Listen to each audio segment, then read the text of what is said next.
బైబిల్లో మొదటి కొరింథీయులు 3వ అధ్యాయం 16-17 వచనాల్లో పౌలు గారు రాస్తూ, మీరు దేవుని ఆలయమై ఉన్నారని, దేవుని ఆత్మ మీలో నివసించుచున్నాడని మీరు ఎరుగురా. ఎవడైనా దేవుని ఆలయమును పాడు చేసిన యెడల దేవుడు వానిని పాడు చేయను. దేవుని ఆలయము పరిశుద్ధమై ఉన్నది, మీరు ఆలయమై ఉన్నారు అని అంటారు. మరి దేహము అనే మీ ఆలయాన్ని మీరు ఎలా చూసుకుంటున్నారు? ఆలోచించారా? అయితే వినండి, ఈరోజు దేవుడు మీతోనే మాట్లాడుతున్నాడు. మరి ఈ రోజును దేవుని వాక్య ధ్యానంతో ప్రారంభిద్దామా?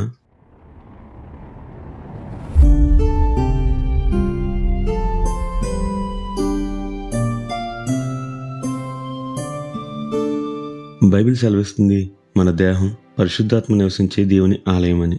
మరి మీరు ఈ ఆలయాన్ని ఎలా కాపాడుతున్నారు?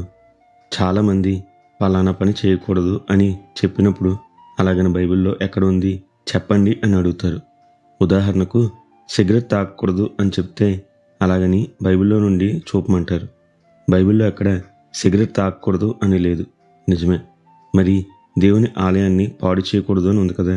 అంటే ఓ సుత్తు పట్టుకు వెళ్ళి దేవుని మందిరాన్ని పడగొట్టంగా వచ్చా ఆ మాటలు?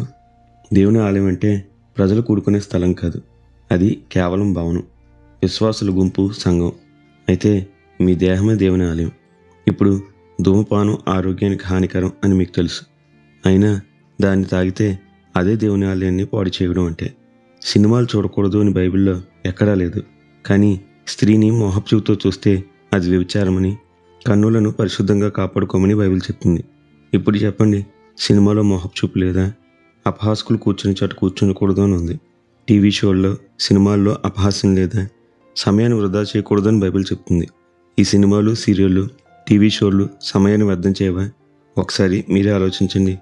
మీలో ఉన్న దేవుని ఆత్మ మిమ్మల్ని గద్దిస్తూనే ఉంటుంది, అయినా పదే పదే అదే పని చేస్తూ దేవుని మనసును గాయం. వినండి, టీవీ లేకుండా మొబైల్లో వ్యర్థమైన reels, shorts, web series, cigarette, మందు, జోదం, అబద్ధాలు, బూతులు, వ్యభిచారం ఇవేమీ లేకుండా సంతోషంగా బతికేది ఎలా అనుకుంటున్నారా? బైబిల్ చెప్తుంది, ఫిలిప్పీలకు రాసిన పత్రిక 4వ అధ్యాయం 4వ వచనంలో, ఎల్లప్పుడూ ప్రభువునందు ఆనందించుడి, మరలా చెప్తున్నాను ఆనందించుడు అని. పేతురు గారైతే మొదటి పేతురు 1వ అధ్యాయం 9వ వచనంలో దేవునిలో వచ్చే రక్షణానందాన్ని చెప్పనాశక్యము, మహిమాయుక్తమైన సంతోషం అనే వర్ణన ఇచ్చారు. మరి చెప్పండి, శాశ్వతమైన ఆ దేవునిలో ఆనందాన్ని లేదా తాత్కాలిక ఈలోక ఆనందమా? ఏది కావాలి మీకు? జ్ఞాపకం పెట్టుకోండి, దేవుడు మనకు ఏదైనా చేసే స్వేచ్ఛ ఇచ్చాడు, కానీ అన్నీ చేయదగినవి కావు. కాబట్టి తీర్పులోకి వచ్చినప్పుడు లెక్క అప్పజెప్పవలసిన వారు మన జ్ఞాపకం పెట్టుకుని మీ రక్షణను కొనసాగించుడి. అట్టి గొప్ప ధన్యత దేవుడు మనందరికీ దయచేయనుగాక. నిత్యం ఘనత, మహిమ, ప్రభావములు యేసుక్రీస్తు నామానికే కలుగునుగాక. ఆమెన్. హల్లెలూయా.